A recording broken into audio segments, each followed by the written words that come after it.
Bonjour à toutes, bonjour à tous, bienvenue sur Kwesi pour votre émission politique, l'heure politique. Nous sommes en direct sur KTV, sur KFM et sur le live Facebook. Vous le savez, c'est l'heure du débat dans l'heure politique. Et le débat ce soir, c'est à quoi j'ai la chance d'avoir autour de moi les deux candidats qui vont s'affronter le 28 juin. Ahmed Darwechi, vous êtes le maire sortant, bonsoir. Bonsoir. Monsieur Daniel Abdou, bonsoir. Bonsoir. Alors, au premier tour de cette élection, il y avait trois listes qui s'affrontaient. Monsieur Darwechi, vous avez obtenu 40,94% des suffrages. Et les deux autres listes, la liste MDM de Marib Hanafi et la liste LR de Daniel Abdou, ont fusionné. Alors, j'ai une première question, Monsieur Abdou, pour vous. Quelle garantie vous pouvez donner aux électeurs que l'entente MDM LR ira au-delà des investitures des cantonales qui ont lieu en mars prochain? Bonsoir à toute la population d'Aqua. Merci de nous avoir invités dans votre plateau. Alors, cette alliance s'est faite tout naturellement. Après les élections le 15 mars, nos amis de MDM-MDCA nous ont tendu la main. Et effectivement, ce soir-là, on est sorti là avec un accord sur lequel 6 personnes de chez nous allaient intégrer leur liste. Mais le deuxième jour, comme vous le savez, il y a le virus qui a fait son apparition. Donc, on a eu plus le temps de réfléchir. Et bien sûr, au retour, tout naturellement, on a encore fait mieux. Donc là, aujourd'hui, nous sommes 10 personnes de LR qui ont intégré l'équipe MDM-MDCA. Donc cela montre déjà que nous sommes capables de nous entendre parfaitement. Donc pour les élections départementales, on verra après ces élections-là. Ok.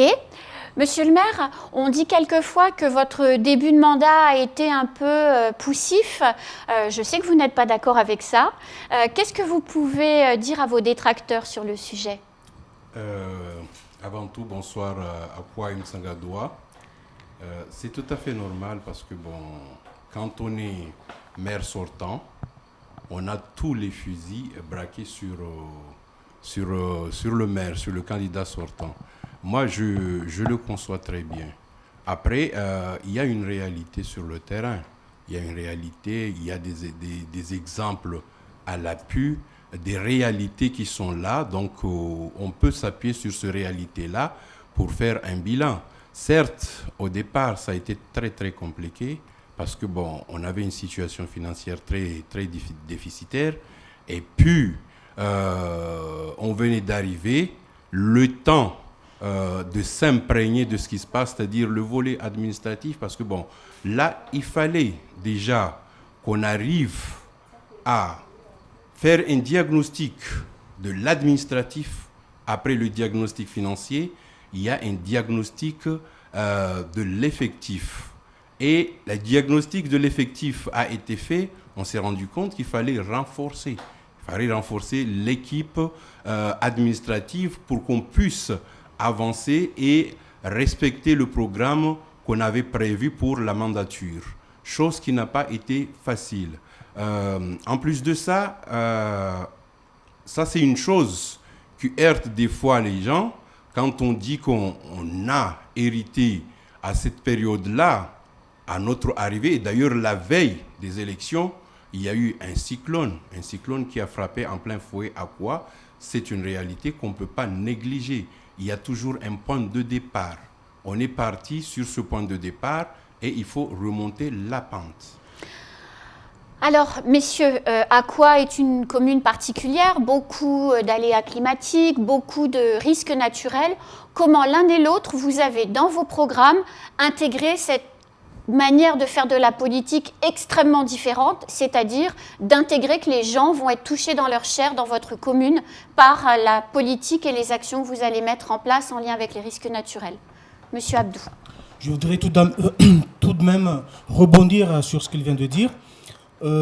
Effectivement, tous les maires élus en 2014 avaient des difficultés, ont hérité des déficits des maires sortants. Ça, c'est toutes les communes de Mayotte. Parce que vous savez très bien qu'avant 2014, on n'était pas dans le droit commun. Après 2014, nous sommes passés au droit commun. Donc, tout, l'argent que recevait la mairie pour le fonctionnement et autres, il y a eu un changement énorme. Avant, les mairies recevaient que l'octroi de mer et que l'octroi de mer pour le fonctionnement. Et l'octroi de mer, c'était versé au département. C'est après au département de distribuer, chose qui était difficile. Mais après 2014, vous savez très bien que maintenant, on a les impôts locaux. On peut même faire des prêts, même à la banque, je veux dire. On peut faire des prêts. Donc, il y a tout un moyen qui peut faire fonctionner les communes. La preuve, si vous avez bien vu les résultats des élections, presque tous les maires sortants se sont positionnés en tête. Ce n'est pas pour rien. C'est parce que, justement, la population a vu qu'il y a un changement. Mais chez nous, ce changement-là, même si monsieur en face est en tête, ce changement-là n'est pas visible sur le terrain. Ce n'est pas visible. Si je prends Hélène qu'elle vient de citer ici, effectivement... Le cyclone, hein? Oui, le cyclone Hélène. Au lendemain du passage du cyclone Hélène, la préfecture, toutes les personnes compétentes ont fait le déplacement dans la commune. À l'unanimité, la commune était vraiment touchée. On lui a dit qu'il fallait trouver un moyen tout de suite de déplacer l'école maternelle. Parce qu'en fait, c'est une cour d'eau qui a débordé vers l'école maternelle et vers les habitats d'à côté. Donc, soit tout de suite déplacer cette école, ou bien trouver un moyen de stopper le déversement de l'eau. Si la préfecture vous dit ça, l'État vous dit ça, ça veut dire qu'il va mettre les moyens. Monsieur, il est en face de moi, il y a un ami parlementaire de leur camp politique qui lui a accordé le réserve parlementaire à l'époque.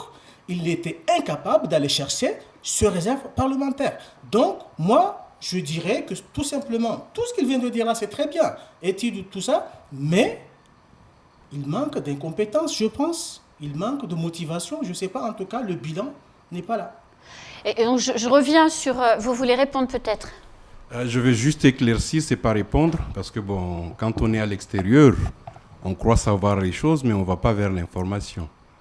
Donc, en ce qui concerne... Je suis dans ma commune, je ne suis pas à l'extérieur, en ce qui concerne... Je suis très bien averti. S'il vous plaît. Ne mentez pas à la population. Vous aurez la possibilité de vous... Est-ce que vous avez délogé la maternelle? Vous aurez la possibilité. Est-ce que vous avez travaillé, en tout cas, détourné le cours d'eau? Non. S'il vous plaît. Vous voulez monopoliser le temps, les 26 minutes? Pas du tout. Donc, elle est là, elle contrôle. On est là pour débattre. On n'est pas là pour se disputer, parce que si je savais qu'on était là pour se disputer, je ne serais pas venu. Je ne vois pas l'intérêt. Chacun explique, allez-y, monsieur le maire. Chacun argumente. C'est ça l'objectif. Allez-y, monsieur Darouche. Donc, quand on dit qu'il faut déplacer, ce n'était pas possible, parce que bon, on le sait très bien que dans toutes les communes, on a une pénurie en ce qui concerne le foncier. Ça, c'est une évidence, une réalité. Qui est très vraie à quoi? La préfecture ne pouvait pas nous dire de déplacer. Et d'ailleurs, lorsqu'on a monté, à l'époque, c'était avec Witkowski. Lorsqu'on a monté le projet du regroupement scolaire, c'était avec la préfecture. Sauf que après, bon, Witkowski est parti, le préfet suivant n'adhérait pas à ce projet, le recteur qui était là, ou la vice-rectrice qui était là, voulait qu'on aille vers les modulaires. Les modulaires sur ce place-là, sur cet espace-là. Il y a eu pas mal d'études qui ont été effectuées, une étude hydraulique, une étude technique qui a été faite sur ces bâtis-là. Or, on s'est rendu compte que si on persiste sur ce site-là, on aura toujours à revenir sur le même problème. Alors, donc, on a dit, on va déplacer vers un groupement scolaire à l'abri pour protéger non seulement la population scolaire, mais au cas où il y a des événements indépendants de nous, des événements du genre catastrophe naturelle, on pourrait abriter ces personnes-là sur ces sites en hauteur. C'était ça l'objectif. Alors, je reviens sur ma question de tout à l'heure parce que ce que vous dites est dans la droite ligne. Quand on est candidat à Aqua, on fait comment pour faire un projet politique en tenant compte de tous ces risques naturels qui sont partout? Monsieur Abdou. Alors, d'abord, le risque naturel, c'est sur deux choses. Il y a la mer et puis il y a un grand cours d'eau qui traverse le village. Alors, pour la mer, ça, tout le monde le sait, qu'il y a un déplacement, en fait, en tout cas, l'eau rentre dans l'île.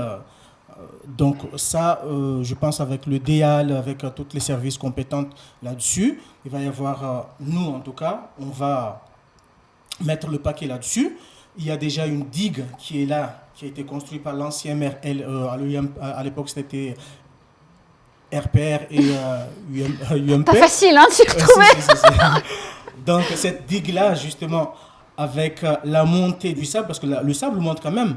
Maintenant, il se trouve presque au même niveau que le sable. Donc, on va, c'est déjà dans notre projet, on l'a inscrit dans notre projet, on va rehausser cette digue, bien sûr, pour que l'eau ne rentre pas, l'eau de la mer. Et puis, de l'autre côté, pour ce qui concerne le cours d'eau, ben oui, là, je l'ai dit à plusieurs reprises, avec le concours de la DEAL et tous les services compétents aussi, ça va être notre premier grand chantier. Grand chantier, bien sûr. Monsieur le maire. Merci. Nous, on l'a évoqué à maintes reprises. Le projet Front de mer, on l'a vendu partout, dans tous les médias, on a entendu ce projet-là. C'est un projet 3 en 1, c'est-à-dire, nous, l'objectif, c'est quoi? Et d'ailleurs, les études ont été faites, la phase pré-opérationnelle a été faite. Là, on est en phase de recherche de fonds, d'émargement. Donc, ce dossier-là, nous, on l'a avancé. On n'a pas à revenir pour réfléchir, puisque en étroite collaboration avec l'EPFAM, on a mené une étude là-dessus. Une étude sur ce volet-là, mais une étude aussi sur le centre culturel et le logement. Donc, c'est des projets qui vont de pair, ils vont ensemble. Et le front de mer Aqua Mtsangadoua, ce n'est pas uniquement un front de mer pour sécuriser, mais il a à la fois un volet économique, un volet environnemental et le volet sécuritaire. Donc on sera amené à déplacer quelques personnes, une 60aine de familles, parce que c'est quand même beaucoup. On a fait un diagnostic là-dessus. Donc, on ne va pas improviser ou on ne va pas commencer une réflexion sur ce sujet. La réflexion est déjà avancée. Là, on est au stade où il faudrait passer au stade opérationnel. Donc, c'est ce qu'on compte durant la mandature et d'ailleurs, on l'a inscrit dans nos programmes. Donc, pour la mandature, on compte continuer ce chantier-là et continuer aussi le centre culturel, en même temps les logements sociaux et logements très sociaux. C'est ça l'objectif de ce projet-là. Alors, il y a un autre projet, messieurs, sur lequel vous n'êtes pas d'accord, c'est la rénovation du groupe scolaire Aqua 3. Vous voulez, monsieur le maire, regrouper toutes les écoles dans un seul lieu, si je ne me trompe pas. Et vous, monsieur Abdou, avec votre liste, vous préféreriez que la situation reste comme aujourd'hui. Alors finalement, si vous êtes élu, vous n'irez pas au bout du chantier que vous avez commencé. Qu'est-ce qui est mieux pour la population et qu'est-ce qui est surtout plus sécurisant pour les parents? Parce qu'in fine, c'est quand même ça. Alors moi, je rebondis sur ce que vous venez de dire tout à l'heure. Vous remarquerez que tout au long de ce débat, monsieur en face, il va vous dire on a déjà fait les études, c'est déjà prévu. Tout le temps, il va répéter ça. Mais pendant 6 ans, ils n'ont fait que ça. Alors, nous, élus, on ne va pas... parce que tout ce qu'il dit là, c'est beau. Il n'y a aucun souci pour moi. J'adhère. Mais seulement, pendant 6 ans, rien n'a été fait. C'est ça la chose la plus importante. Donc, nous, arrivés là, si il y a des projets qui sont là, qui sont mis de l'avant, qui est en marche, jamais on va l'arrêter. On va continuer, ça c'est sûr. Je reviens sur Aqua 3. La population, vous pouvez me faire confiance là-dessus. Sur Aqua 3, c'est la même chose. Moi, je n'ai jamais dit que j'étais contre ce projet-là. Monsieur Hanafi l'a dit. Hein. en tout cas moi, Daniel et LR, je ne suis pas contre ce projet. Mais écoutez-moi, je vais au bout de mon raisonnement. Pour faire, moi d'abord, les écoles qui sont là, aujourd'hui, heureusement qu'il y a eu Hélène. Parce que, oui, heureusement, pardon, excuse-moi, pas Hélène, il y a eu coronavirus. Ah, je l'ai dit. Heureusement qu'il y a eu le virus, parce que juste avant le virus, la commission de sécurité et d'hygiène est passée et il a annoncé quoi, M. Darwesh? C'était la fermeture immédiate des écoles. Ça, vous ne pouvez pas bête, tout à fait. Merci beaucoup de l'avoir confirmé. Fermeture immédiate des écoles. Donc, entre-temps, le virus est arrivé. Heureusement, bon, ils sont en train de faire du bricolage. Alors, nous, on va pas faire du bricolage. D'abord, on va rénover l'existant, mettre aux normes l'existant, ce qui est bien possible, parce que ton sourire là me fait rire, c'est bien possible, on l'a vu partout, ça s'est fait à Chirongi, ça se fait à l'abattoir, ça s'est fait à Mtsangamouji, tu passes là à côté tous les jours, donc tu le vois, c'est faisable. Donc on va le faire, rénover d'abord l'existant. Ensuite, ce regroupement scolaire, oui, mais si vous connaissez très bien à quoi, c'est impossible aujourd'hui de faire déplacer tous ces enfants le matin pour aller dans cette école. La sécurité inexistante. Donc, ce n'est pas possible. Je ne peux pas imaginer ça. Donc, la première des choses, c'est d'abord trouver un moyen de faire une route qui va contourner la route qui existe là, directement là-bas, d'abord. Et ce n'est pas un chantier, un tout petit chantier, c'est un chantier énorme. Après avoir fait cette route, oui, là, on peut faire un regroupement scolaire. Donc, je pense qu'eux, comme d'habitude, ils font le travail à l'envers. Voilà. Monsieur Darweshi. C'est vrai, bon, Aqua 3 a failli Merci, c'est vrai, il l'a dit. Être fermé, tout simplement parce que le temps qu'on ait le bureau d'études, parce que bon, nous... Pas seulement Aqua 3, Darwesh, c'est Aqua 3, Aqua 1, Aqua 2, toutes ces Aqua. Ce genre de pratique, c'est pas non, mais vous parlez de Aqua 2, c'est pas Aqua 2, c'est Aqua 1, 2 et 3. Laissez-moi finir. Allez-y, vous pouvez parler. S'il vous plaît. Oui, mais ne mentez pas à la population. S'il vous plaît. Aqua 3, Aqua 1, Aqua 2, pourquoi on n'était pas vraiment penché sur une rénovation? Parce que la rénovation qui était prévue, c'était aller vers les préfabriqués. Nous, on s'était dit, il n'en est pas question qu'on soit là.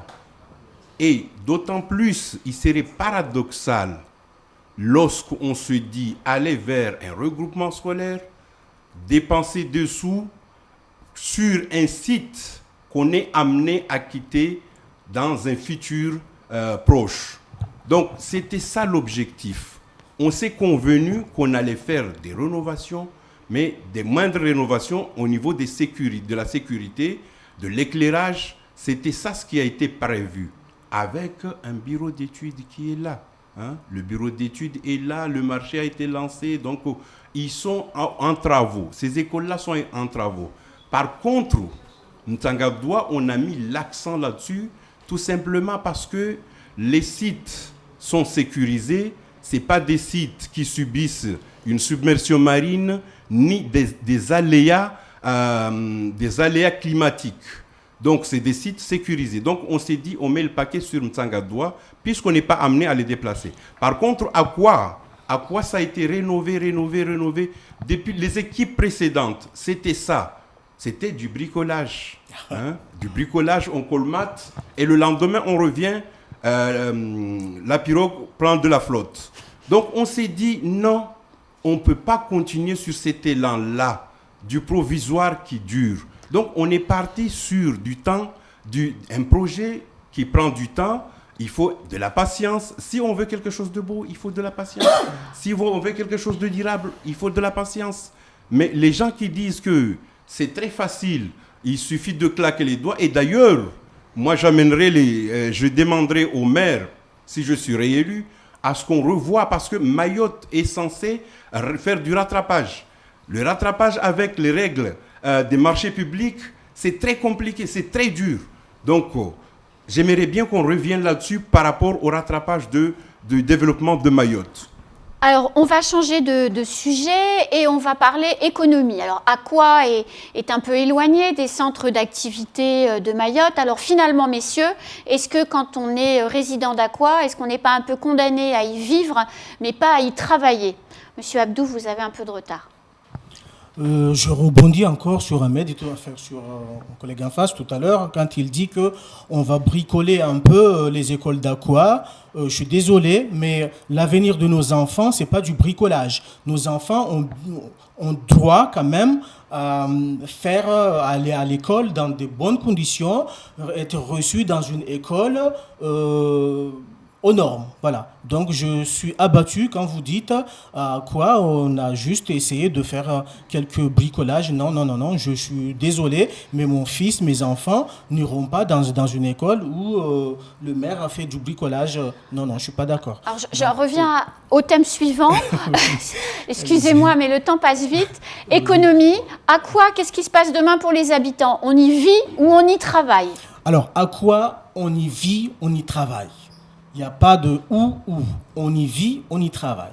On y vit parce que Aqua, c'est une commune très touristique, c'est très agréable à vivre. Malheureusement, aujourd'hui, ce n'est pas le cas. Quand vous allez à Aqua, toutes les saletés qu'il y a dans ce village, ça ne donne pas envie d'y vivre. Aujourd'hui, quand tu vas à Aqua faire la randonnée avec le parcours, des parcours, il y a plein de parcours là-bas qui sont merveilleux.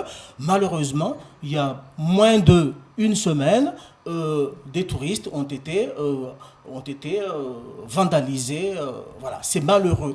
Donc ça, je pense que le maire a un rôle à jouer là-dessus. Donc Aqua, c'est bien une commune à y vivre. Mais il faut mettre les moyens. Et pour le travail, oui, Aqua aussi, comme je l'ai dit, c'est une commune touristique, par sa mer, par la mer, par les montagnes.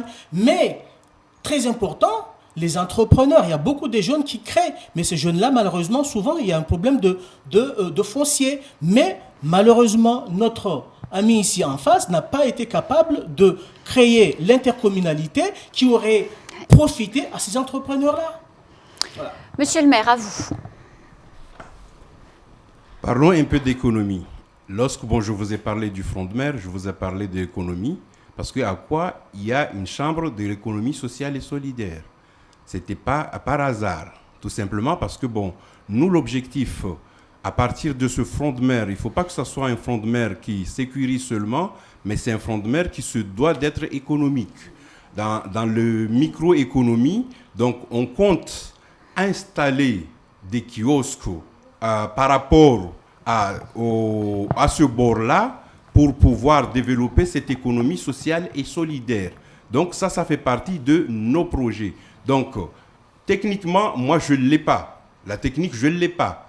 Par contre, les idées, donc on les expose. À partir de là, le technicien se conforme à ce qu'on aimerait mettre en place. Parce que même s'il y a des aléas, avoir une activité économique dans les zones, ce n'est pas un souci. Je pense que ce n'est pas un problème. En ce qui concerne la sécurité des personnes qui font des randonnées, c'est une compétence de la mairie ou c'est une compétence du département? Moi, je pense que le problème ne touche pas qu'Aqua, mais ça touche entièrement Mayotte. Donc, ne nous focalisons pas là-dessus. En ce qui concerne l'insalubrité, c'est tout Mayotte. C'est tout Mayotte. Donc, on aura beau nettoyer, mais il y a une chose qu'il faudrait qu'on fasse. C'est-à-dire qu'on travaille un peu l'humain pour qu'on puisse, on sensibilise encore plus, pour qu'on puisse nettoyer nos territoires comme il se doit. Alors ce débat touche à sa fin, ça va très très vite, mais oui, ça va très très vite. Il vous reste 1 minute chacun pour conclure et on va déborder un peu. Vous aviez commencé, donc vous terminez en premier, 1 minute en français ou en shimaoré, puis après ce sera vous, monsieur le maire. Reavaku en komini hakua, zain retu itanaro etu, regnareo itanareo amba vande maru, projet maru, betis rahitatsika. Donc zemangatka msadanareo, en dimanche Haviu, le 28 juin, Zehei MDM, MDCA ndra LR, ni haru, havi ande nguvnei, ani fangajarisna, communitsika en fidzoronga, ani hasa, any fadozagna maire eto mivolagna amba izy o izy tsy mahaleo manakila raha fanikotoliany be tsy leo nagnano izy mba zahay mahaleo zay mbo agnano. Merci. Marhaba. Monsieur Darweshi, à vous. Za tsy kujibu holo fa zaho tsy mansaky misengy mba za mahaleo. Ma za mangataka haleo be za tsy mansaky misengy kalite zegny. Holo misengy bon zegny izy tompy romay. Fa katsika mizaha kuwa mazava nyani. Katsika mizaha kuwa misy la poste. Katsika mizaha kuwa ndikitsanga drua. Rona zava en éclairage. La lampu ni zuvaregny natao. La poste ni eo. Nyanti atsika mizaha paretsika reo leskaletsika reo maro voatao fa izy koa holo soko hita zitsy mahita. Ça fait zeny podindroy zay mangataka aminareo jiaby koany zeny voty zahay taloha teo mangataka koa ndraka sanakany ny shoko mahita mbainy bon misy jery loka mifagnajarisagna magnatonga nareo taitaizinareo zahay atsika itaitai commune fa atsika tsy wakati loka mba atsika fagnambaravandy. Merci messieurs. Que le meilleur gagne le 28 juin. On l'espère. Et à très bientôt sur Coésie pour un prochain débat. Au revoir.